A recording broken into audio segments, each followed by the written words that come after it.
Welcome to the Car Guys and welcome to the Ferrari F40, my Ferrari F40, or at least it was.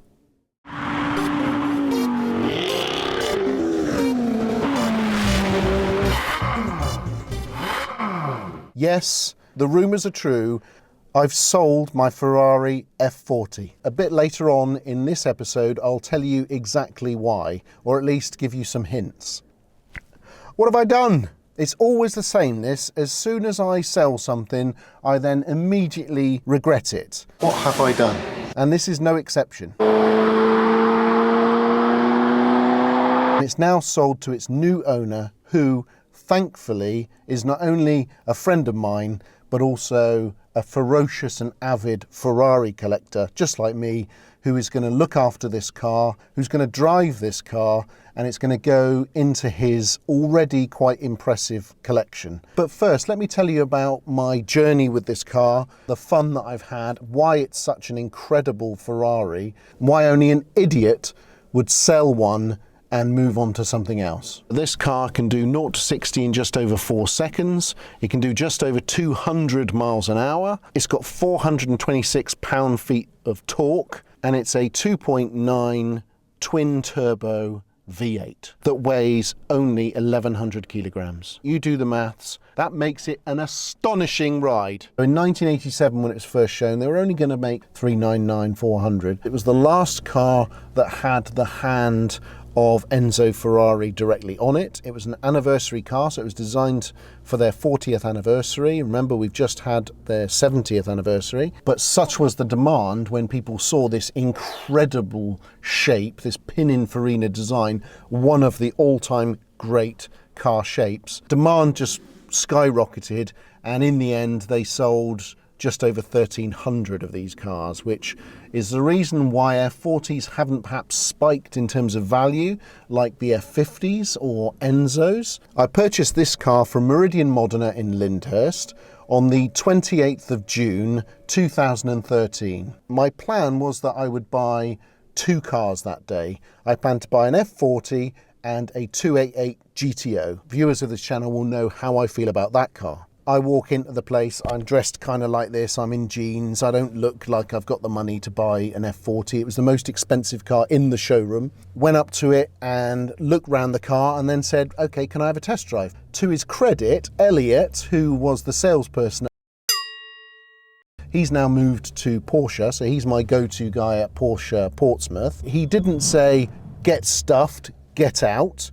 He actually said, well, he thought about it, looked me up and down, thankfully decided he thought it was a good idea. The only downside is that he wasn't insured to take the car on a test drive, so I had to come back the next day and get one of the owners of Meridien to do the test drive, because only he was insured for a £500,000 car. I knew I wanted it before I even went for the test drive, to be honest. So what was great was that we pulled up after the test drive. He turned to me and he said, so, do you want it then? And much to his surprise, I said yes. And I don't think for a minute he expected me to be able to buy the car, or to buy the car there and then. But it's one of those great moments where I just went, yep, and let's do it. I then went to buy the 288 GTO. What I hadn't realised, 288 values in particular had gone from here to here. So a car that I was expecting to buy had jumped up to £875,000. And that kind of floored me. I mean, that was more than I'd ever paid for a car, and it made me pause and not buy it. And that car and all the other 288 GTOs have since rocketed up to £2 to £2.5 million. In terms of car regrets, it is by far the biggest mistake I've ever made in car buying. But that's the story. Just look at it, look at it. I've had the F40 ever since, and it has been one of the greatest cars that I've ever owned. Done just over 10,000 kilometers, and it's now done 17,000 kilometers. So I've not done a huge amount of miles in this car, but every single one of them has been utterly magical. Every single mile in an F40 is an event. It is drama, it's pure theatre and excitement. Things that I love about this car, obviously the rawness, the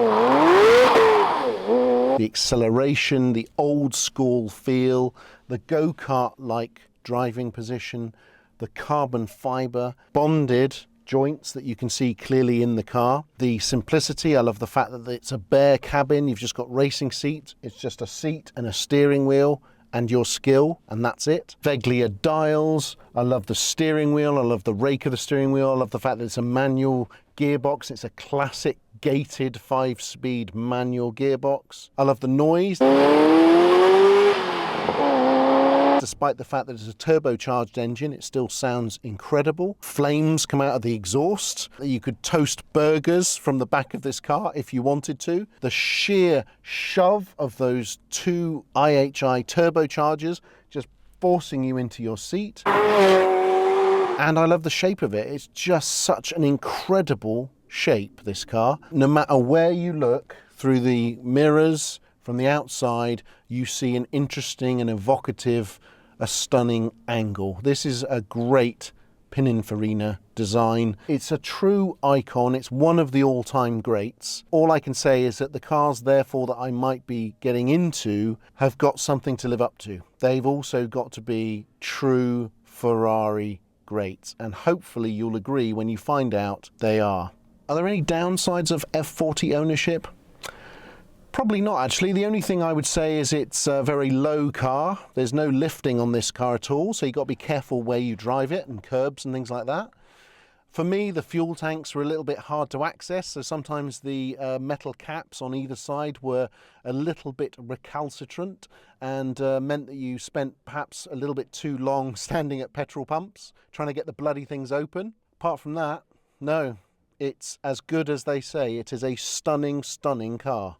Jason's obviously not talking to me at the moment because this is his favourite car in the world. He can't bear the thought that it has gone. But hopefully in time, time's a healer, hopefully he'll come round and understand why I've done it. Because they made 1,315 of these cars, there's quite a few about. It's not that hard to find an F40.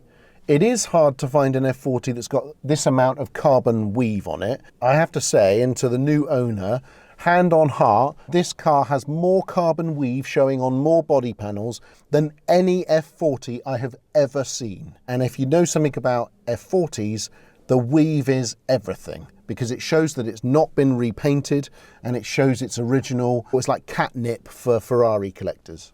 This has been fastidiously maintained its entire life, service every year, all of the tanks have been done, and the previous owner did the same. So this is what they call a good one. In the 5 years that I've owned it, there's only one thing has ever gone wrong, and that was the alternator. So the alternator failed pretty soon after I bought the car, and that's it. I've taken this car on many events since I've owned it. CarFest, which is the charity event set up originally by Chris Evans. The Supercar event, again a charity event where you do passenger laps around Dunsfold Circuit. I went on a Help for Heroes event, which was giving passenger rides to veterans who'd been injured, who required rehabilitation. And obviously the F40, being the poster child of many of those guys, was very, very popular that day. And it was just incredible to take them out and to bring sort of some happiness into, which are for them quite traumatic times of their life, was incredible. And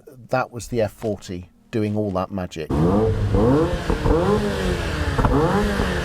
I've also taken it to the Leamington Italia Festival, which is a big group of about 50 Ferraris, where we all drive from the yacht haven at Leamington and we drive it through the centre of the town, park up, there's a big sort of Italian market, and everyone gets to stand around and look at all the cars. Loads of people have seen the car there at that event, and hopefully it's inspired a whole new generation of kids to love Ferraris and get into Ferraris, which is what Ferrari ownership is actually all about.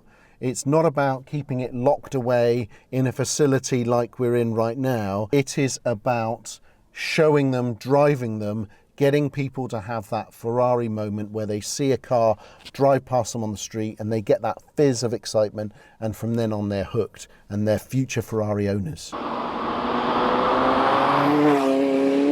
So Damian, what the hell have you done? What in the name of all that is holy have you done by selling your Ferrari? The reason is there's some things going on that you'll find more about in the future. There is also the opportunity to perhaps get into some seriously special limited cars, and you can speculate about that in the comments by all means. There'll be announcements coming soon, but I'm not about to reveal it right now, but suffice to say there are some incredibly special cars on the horizon that may be coming towards the car guys. So I hope you understand why I've done it. I can feel the hate, I can feel the disappointment. I get it. I can feel you judging me.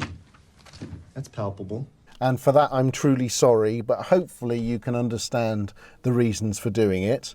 Thanks for watching the video, guys. Hope you've enjoyed this video. Well, enjoyed is probably the wrong word. Hope you've tolerated my measly excuses as to why I've now sold my Ferrari F40 and moved it on to a friend of mine. Please let me know what you think are the cars that I'm going to be perhaps offered or getting in the future. Let me know that I'm stupid. Let me know how insane it is to sell an F40. Let me know about all your F40 stories if you have them. I'd be massively intrigued. Please subscribe for more exciting videos to come. I hope you enjoy the channel. I hope you enjoy the journey, and I hope you enjoy the honesty that we have. We are, after all, just like you. We're people who love cars.